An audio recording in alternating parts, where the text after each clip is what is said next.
All right, so Pride. Yeah, he's talking about, well, Stonewall happened back in 1969, so it's been around for a while, but that was just in New York, and that was a riot. It took a while for things to spread out through the rest of the country, and finally, Pride hit Cleveland, Ohio, and we've got two of the founding members of Cleveland Pride. We have Gary Buck and Mike Bowl. So, hi, guys.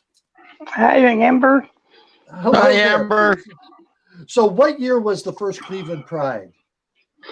Our actual first Cleveland Pride was in 1989. 1980. It was June 18th on Father's Day.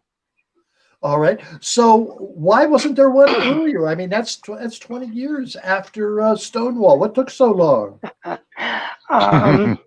It, yeah. It was, I don't know. It was just a long process at the time. Mike and I had gone to, we were delegates for the March on Washington in '87.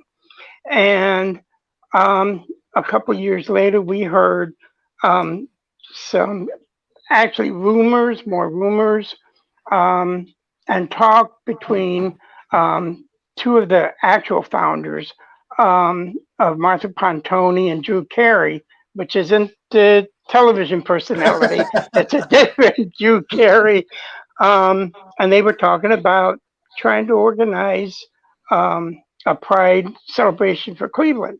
Every June, excuse me, every June, it's like our gay community fell off the face of the earth because they were going to Columbus, where they were having a great celebration down there. We've been to a couple of times. So they decided, instead of everybody going there, we need to keep our community here. Yes. And try to bring more here than going to Columbus. So that started the whole process. So they wound up with a group of people that had started getting the ball rolling.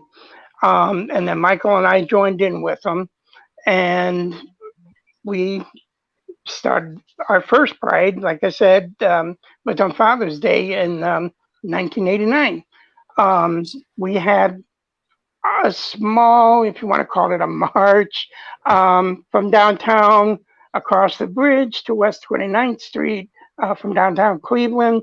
But our first actual Pride March parade of volume was not until the following year in 1990. Yeah, people had to see, okay, what's going to happen here? Is anybody going to get shot, or who's going to show up? So yeah, yeah, we had, and we didn't. We had to have before we were able to do it, have this our Pride event. We had to have security set up. That was, we were told you can't do this unless you have security, which was a good thing. We did, because we had a group that tried to get in, called, it was the National Man Boy Association, which is exactly what it says. And we said, no, this isn't who we are. This isn't what we don't want part of this. And they marched them back out. Well, they didn't even get to the gate. They just marched them right back the other way and said, just keep on going. But we had a very successful Pride. And since that time, I mean, it's grown. It's just really grown. Great. So Mike, what did you do that first year? How did you contribute? Well, I and Gary were booth coordinators. I was in charge of all the booths, who was going to go where. And you would think that would be really easy, but me as a kid, I heard like this group and that well, they were lesbian, and it was just, hey, we knew what to do, So being a booth coordinator wasn't exactly easy, but it was a fun task. And I got to tell you, looking back to those pictures just breaks my heart at seeing some of them. It's been so long since we've seen them. Yeah.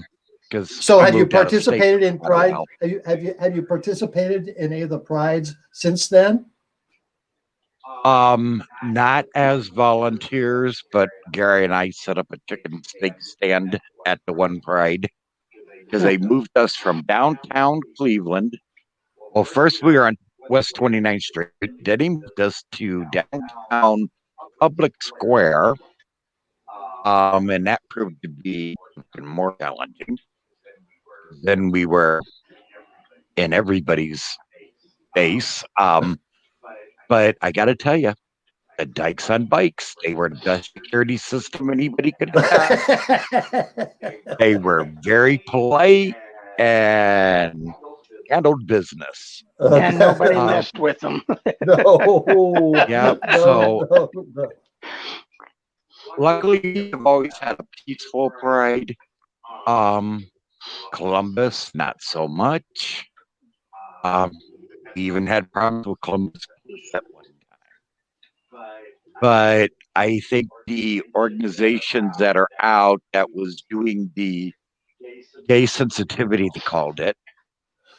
I called it being human, but they went through all this gay sensitivity and actually became valued asset and marchers with us. So you just never know what you're going to do at Pride Festival and who you're going to touch. And back when you guys were doing this, and I know it's the same place, same way here in Vermont for many years, it was just volunteers just doing it, putting it together, trying to raise some money, to pay for expenses, but spending a lot of your own money. And now in a lot of big cities, it's a big business. And they get the corporations just, throwing money, and they're going, oh my goodness. It would have been a lot easier with some of that back then. I'm sure. I don't think Gary or I would do a Pride if we were paid. It wouldn't be the same. I agree. I agree. It's lost a lot. Drag queen always, Toys for Tots, name it. They've always been there. Pride. Yep. Miss Rita Tell Ray, wherever she may be, you still owe me a set of these.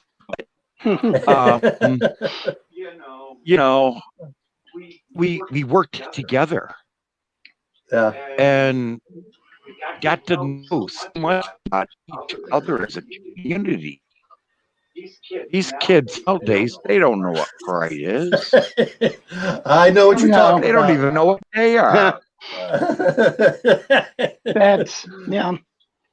Well, I would hope that the Cleveland Pride organization would look upon you guys and invite you back sometime to give you an honor, because you were there at the beginning, and you know what I always say, we're still here, and because of the work that you did, those kids who may not know what Pride is, they have the opportunity to have a good time because of the hard sacrifice that you and the people like you all over the country have done.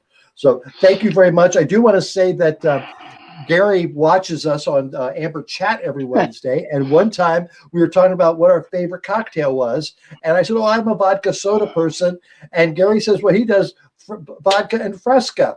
And I said, oh, my goodness, I haven't had Fresca in so long. So what did I get in the mail? A 6-pack of Fresca from Gary. And I got mine. All right. Thank you. Guys, thank you so much. And we'll talk to you Wednesday night. Thank you. Thank you very much. Thank you very much. Yes, that is so great. Pioneers. That's what they were. They were pioneers for their time. And again, those people in Cleveland owe them a lot. Wow.